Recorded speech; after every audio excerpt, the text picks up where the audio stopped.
And we are here at episode 6 of Tim and Tim Talk Tech. Mr. Tim Hudson, how are you doing, buddy? I'm doing great, Tim. Thanks. How are you?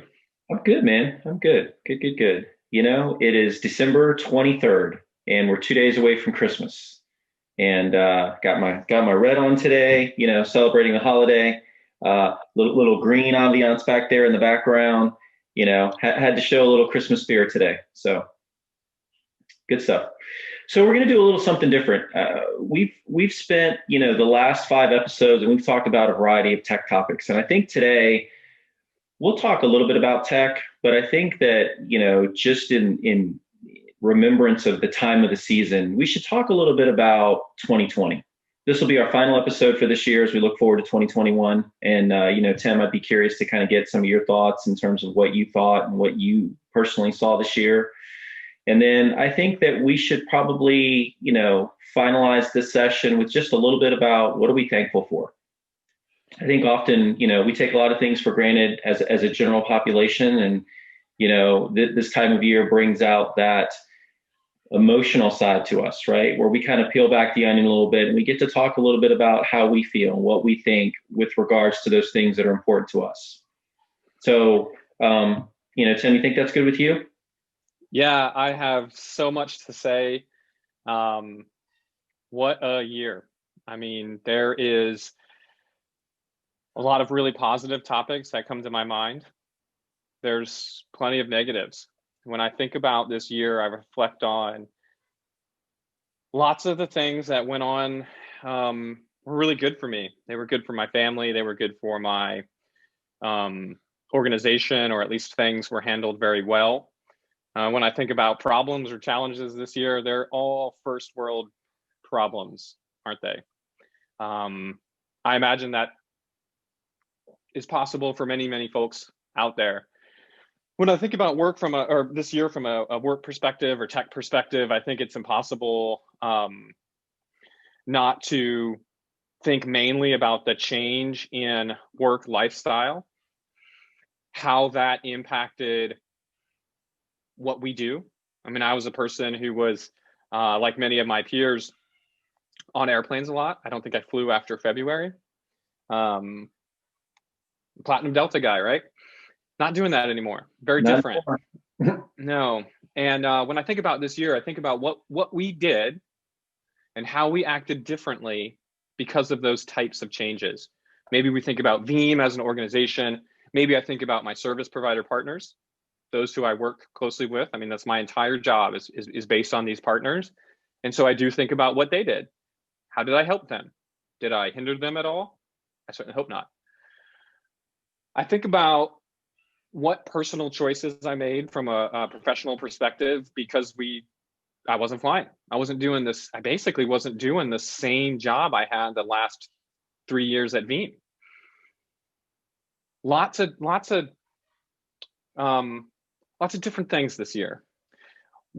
Tim, from your perspective, what would be a good starter thinking about the year from a professional perspective? You think about personal choices, or you think about the changes in organizational behavior? What would be a first thing to consider? I think that that's a good question. So we never saw COVID coming, right? I mean, it just kind of popped out of nowhere, and it had an opportunity for a lot of people to just kind of completely take over their life.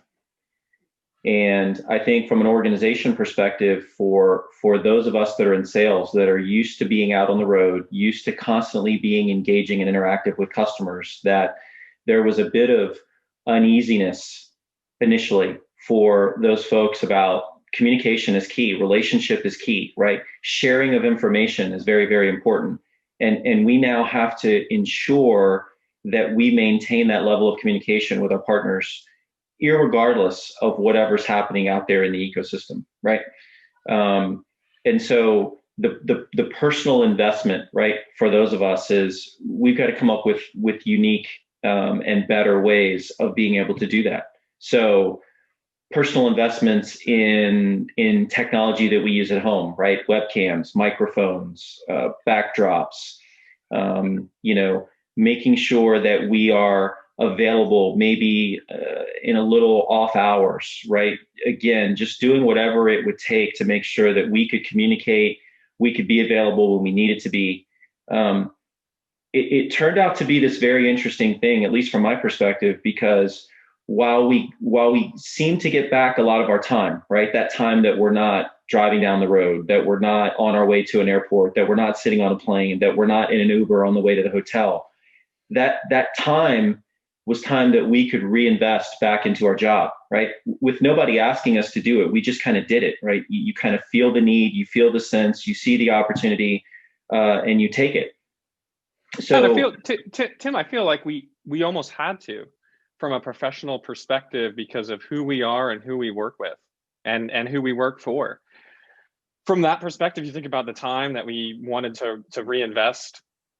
Some of it was personal, trying to reinvest in ourselves. I certainly know that I focused on family big time this year, but I also focused on the partner community we work with, because the Veeam, Rocket kept going, kept delivering software updates, software improvements, net new software, major releases, new things coming, like betas we did this year that we've never done before. I felt like we used that time very effectively, just this new time, the time we had back.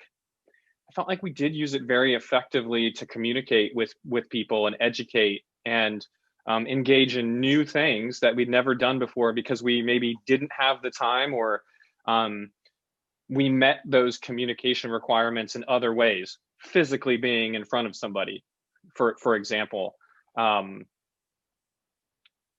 If I had to I mean, say there, content is key, right? I mean, communication and content is really, I think, what we do, right? We've had this tremendous velocity with Veeam over the last 12 months, from what I've seen. That's unlike any of my time, so far with the organization, right? New features, new products, new releases, faster release schedule equals this delta of information that we have the responsibility of relaying to our service providers. So we come up with better ways of communicating, right? More effective, clear, easier to consume methods of gaining the knowledge that they need, right? And us giving them our expertise, in addition to the information related to the products, that's going to continue to be that trusted advisor, right? That they expect for us to be. And so we've had to work harder, right? We've had to work faster. We've had to, let's call it, innovate and iterate in our own way of being able to make this information available. And I look back on what we've done in 2020, right? The creation of T4, the beta programs that we did for Veeam, the opportunity that we had just to try some different things and observe whether or not they were effective, I think has really kind of set us up for 2021 and V11, right? yeah, absolutely. I mean, from August forward, I know I wrote 4 blog posts for Veeam, and pre-COVID, I'd not done any of those. We did we did a cool Veeam Live thing with Dave Russell, you and I. Before that, we'd not done any of those public type of things together in that same format. There were other webinars that we participated in, both internally and externally through Veeam. These things were certainly things that I'd never done before at this scale. And it helped me understand the importance of that communication, as well as, honestly, the individual deep dives with partners was far more rewarding, I think, for both myself and the partners than ever before, because we all had twice the need for this communication, because we knew we weren't going to get it in person. So we got to take the time to do screen shares and WebExes and so on and so forth.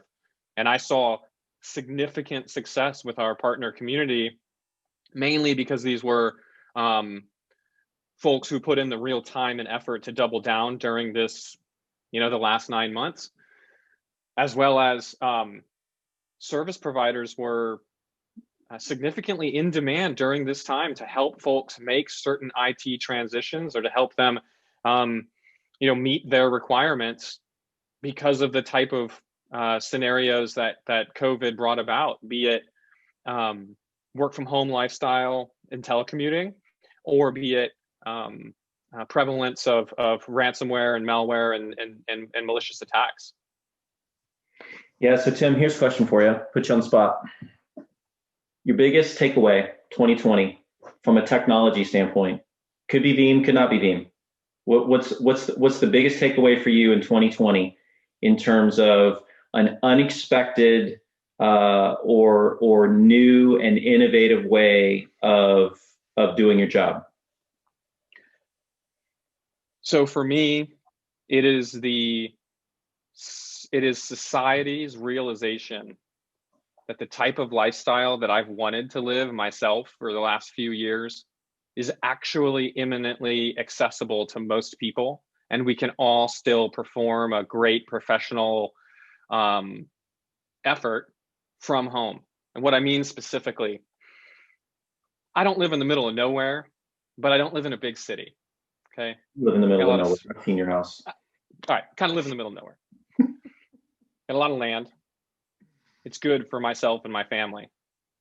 I knew I wanted this. I think this year a lot of people realized they wanted this, that they realized they don't necessarily have to live in the place they live, and that they can do their job effectively in a lot of places. And I think a lot of people did want that, but their organization didn't. They weren't used to it. Maybe their leadership are just old school. A lot of examples of people not realizing the power and effectiveness of telecommuting. Okay. They get it now. I think they really get it now. And I think what the takeaway for me is that what we're going to see is a continuing trend. It's easy to see this on Twitter. I participate in these conversations myself. There's going to be a lot of people who can realize personal lifestyle dreams while living the same professional life. It's totally possible. This year proved it. We were forced to do it. And so people who live in where I went to high school in Northern Virginia, in the greater DC area, people who live in LA, they're going to realize they can do a similar job somewhere else. It's totally possible. And many, many organizations, especially in the tech industry, are realizing this and letting people make those decisions. That is the biggest professional takeaway for me for this year, because it's something I've wanted. And I see lots of people getting it now. And I think that's going to improve their personal life in a big, big, big way. Yeah, I mean, I agree with you 100%, right? I mean, as somebody that's worked from home for 25 years, there's a comfort that you have your stuff set up the way you want. You have access to an environment that you're comfortable with, right? And the beauty and the benefit, at least throughout this kind of period of time, is, I mean, I can walk right out that door and see my kids, right? If they're home, I can walk right out that door and I can see my wife. And you don't have this, if I have a tough and demanding job, or I have a task that's going to be a long period of time for me to be able to complete, that doesn't translate into that period of time that I need to be away from my family. And I think that as those of us that have done this job for a long time, that's something that we've always kind of understood and accepted. It was necessary, right? It was necessary as being, a financial contributor to your family. It was necessary for the requirements of your job. And I think that we should have all learned a lot from this experience, right? Thrown right into it, no planning whatsoever, overcome and adapt.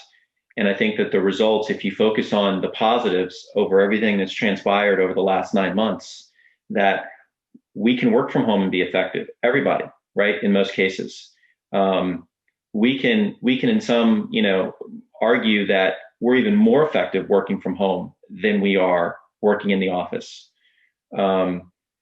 We have a different feeling about work because we are able to work from home. We are able to have that emotional connection with our family and with our environment and those types of things instead of being separated and isolated away from all those things that are important. And I think that organizations that have spent a tremendous amount of overhead on brick and mortar space and all of the things that are required to maintain an office building and all of the travel and expense that was, previously budgeted to have sales forces travel all over the country, will now be reevaluated, right? And I think that there's definitely value in the face-to-face relationship building aspect of sales, right? It's a necessity. But I also think that through means of technology like this, right? Like being able to do those things that were a little uncomfortable at first. Turn your camera on, right? Let people see you, smile a little bit, have some level of personal interaction through the use of technology. It's helped ease and transition that, right? So it'll be very interesting to me to see what have we learned from 2020? How do we apply that to 2021 and beyond? Because I don't think that it will just flip a switch and go back. We've seen major technology organizations say we're going to continue to support our work from home force moving forward, right? Because we have also witnessed as a leadership organization that our employees are happier, right? That they're more effective in the amount of work that they're able to produce from this new work from home environment. And it's something that we need to pay attention to. Yeah. Nothing's perfect though, right? There's plenty of personal challenges. We know that you've got to be a trusted employee for those things. You've got to be an employee who can deal with maybe less social interaction in a physical sense. And I think that's really difficult. There's a gentleman out of the Kansas City area who I think is well known in the community, Eric Lee, who's done a great job of talking about IT burnout. I think most of his thought was pre-COVID. IT burnout, being in the office, being on call all the time, those things. I think this scenario holds true if you're at home.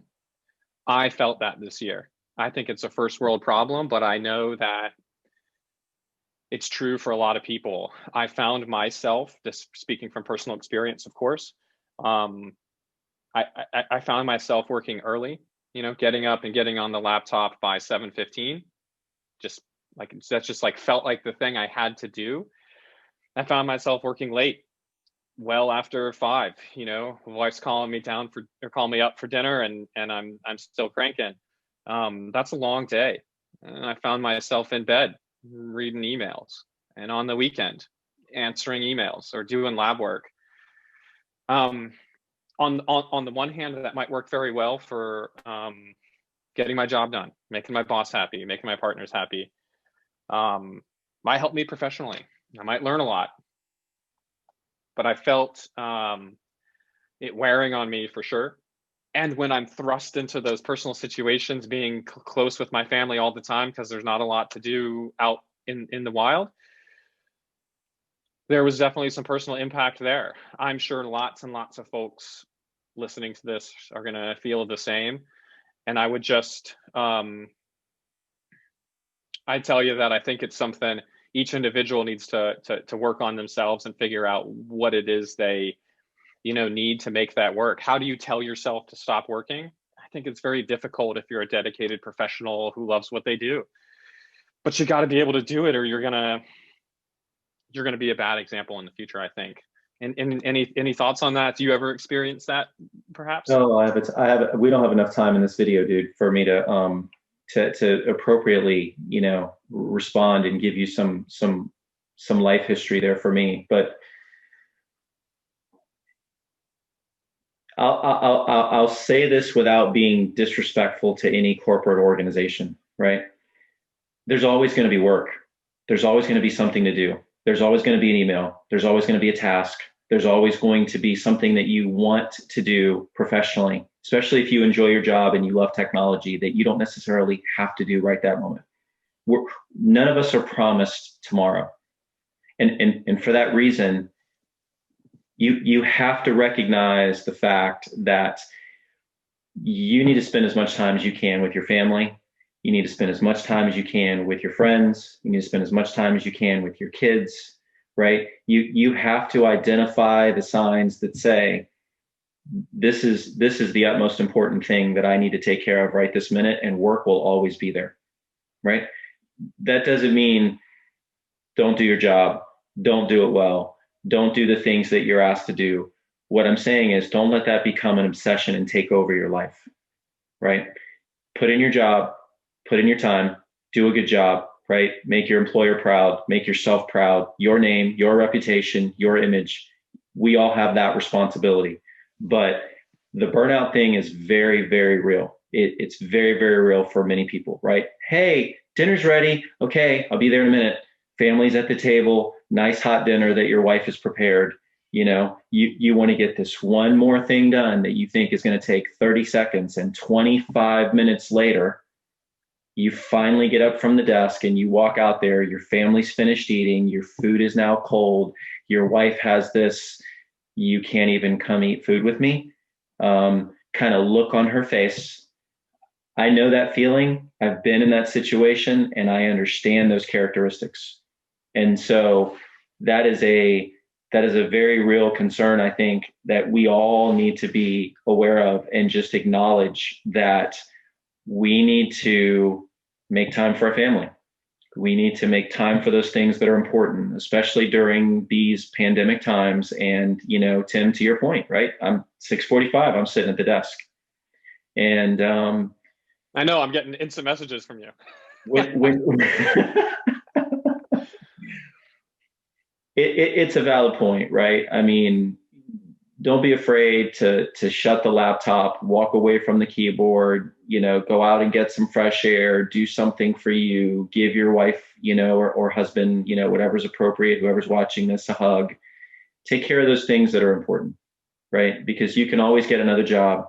You can always have another role or another responsibility. You can't get another family, right?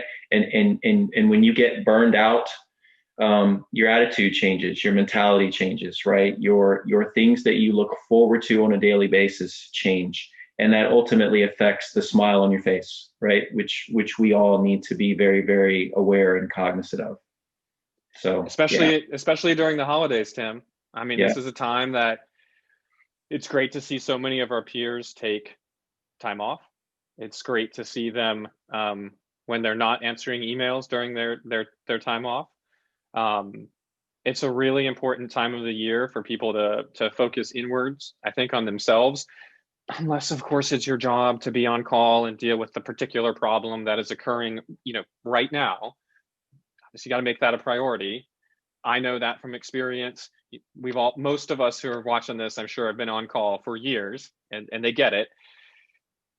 Hopefully they also get how important it is to reflect, especially at the end of the year, thinking about a wrap up, reflect on the goods, the bads, planning for 2021, planning for your family, planning maybe for a professional change. Who knows? I think it's really important at this time of the year to get your mind right and focus on what is most important. I had a call earlier this year with a partner, Tim, who they're going into a change freeze late in the year, like most service providers or organizations do. And I made a joke. I said, yeah. So I know what I'm going to focus on during the holidays. And I made a nuanced mistake where I said I'm going to try to work as little as possible. I didn't mean not work from an hours perspective. What I mean is change what I'm working on so it doesn't feel like work. I focused on myself the last 2 weeks, honestly, a lot. I focused on my lab. I started working on fun things in technology, like making videos of my kids and I playing soccer, or doing some Grafana stuff in the lab based on some Jorge de la Cruz work. Thank you, Jorge. And this was for fun, right? I was doing personal things for education and pleasure. And some of them will have professional impacts as well. Maybe not in the realm that I first thought of, like professional video editing You learn a little bit from making some silly soccer videos, and you can learn a little bit about doing your own, a webcast, right? It's all connected. And I love to use this period as that, time to build a personal skill set, professional skill set, spend time with your family, and do all those things that you might not be doing the rest of the year on any given other year, perhaps.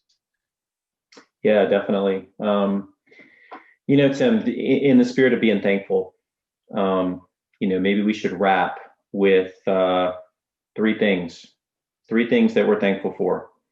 One professional thing, one personal thing, and then one family thing. You first. First of all, from a family perspective, happy and healthy. No direct family members been affected by this virus. We're all very careful, folks. So yeah, that's the thing I can be thankful for from a family perspective. I get to see my folks. I get the grandkids get to see their grandparents. Personally, no problem I experienced in 2020 was anything other than a first world problem. I don't think everybody can say that. So I feel really lucky. From a work perspective, leadership at Veeam is really incredible. Veeam leaders made it a point to be safe. I didn't have to travel on a plane. Do what you feel comfortable. Don't travel. Those things helped me deal with this year. I'm really thankful of that. For anyone watching, I hope their organizations were the same. I hope they allowed them to be humans. Anything else, I think, is disgraceful. Yeah. What about you? Personally, happy, healthy, right? I mean, it with so much going on out there in the world, it's so easy to jump on those bandwagons of complaining. Things didn't work out the way I wanted them to. They weren't perfect. I can't believe this. And I think for me, I kind of always try to default back to, instead of being angry, upset about what I didn't get, be thankful for what I do have. And so happy, healthy, right? We didn't have anything that was directly impacted by COVID. My wife's a school teacher, so that's always a concern, is, her going back to school and being around little second graders, in-laws being older, right? And that dynamic, you've got this constant concern, if you will, right, over making sure that we're, as a family, doing all the things that we need to do, and aware of what's happening and those types of things, right? So definitely thankful that family's happy, healthy. Work related, man, there's so much opportunity right now, in terms of a lot of the things that we've been doing, right? I mean, to your point, the people at Veeam are the reason I work at Veeam. And I'm a huge fan of, I want to be engaged with cool people and cool technology. And obviously I get both of those at Veeam, and very, very, very thankful for that, right? Very thankful for the being treated like a professional, and you have a responsibility, and do it. And if you don't feel comfortable, then let's talk about it. And those are legitimate, genuine conversations that happen right in that spirit of conversations from the heart. And so I think that's great. And I think finally, the final piece for me is, we often need to hear you're doing a good job, right? We take that for granted. And a lot of times we'll put in a lot of time and a lot of effort for something only for it to be nitpicked on. And in the world of the service provider, there's a lot of people behind that keyboard, on the phone, servicing tickets, responsible for their customers, right? I kind of relate to them as the offensive line of a football team. They never get the glory, right? The position players, the quarterbacks, the wide receivers, all those guys get the glory. But those guys that are maintaining that infrastructure, that are verifying uptime, that are responsible for that delivering of the service to their customers, I think that we, Tim, owe it to them to say thank you, because they're the ones that are going to get burned out. They're the ones that are looking for that information. They're the ones that kind of shoulder that burden of responsibility, because they know that if something happens, that they're going to be that first line of defense, right? They're going to have to respond. They're going to have to know. They're going to have to trust in people like us to make sure that we educate them so that they can do their job, right? And so I think that while the broader organizations in general get the glory, I think it's those guys that are in the trenches that we also have to be thankful for, right? Thankful in our opportunity to communicate with them, in our opportunity to continue to encourage them and educate them and make sure that we recognize the fact that they're putting in a lot of hours, they're putting in a lot of work. And it is the holidays, right? So to you guys need to walk away from the keyboard too. You need to enjoy your family too, and you need to feel good about the impact that you're making in delivering your service to your employer, because we appreciate you too. Yeah, to our peers and partners, thank you. Happy holidays. Happy holidays. Tim, Merry Christmas, buddy. If I don't get to talk to you again, enjoy time with your family. It's going to be, I think, 32 degrees in Tampa on Christmas morning. So, I'm looking forward to it. It should be fun. Yeah, hoping for a white Christmas here in Ohio. I think it'd be great for the kids and grandparents. Merry Christmas, Tim. Thanks, man. This is great. It's been an awesome year, and I enjoy doing this with you. Thanks. You too, buddy. You too. Merry Christmas, everyone.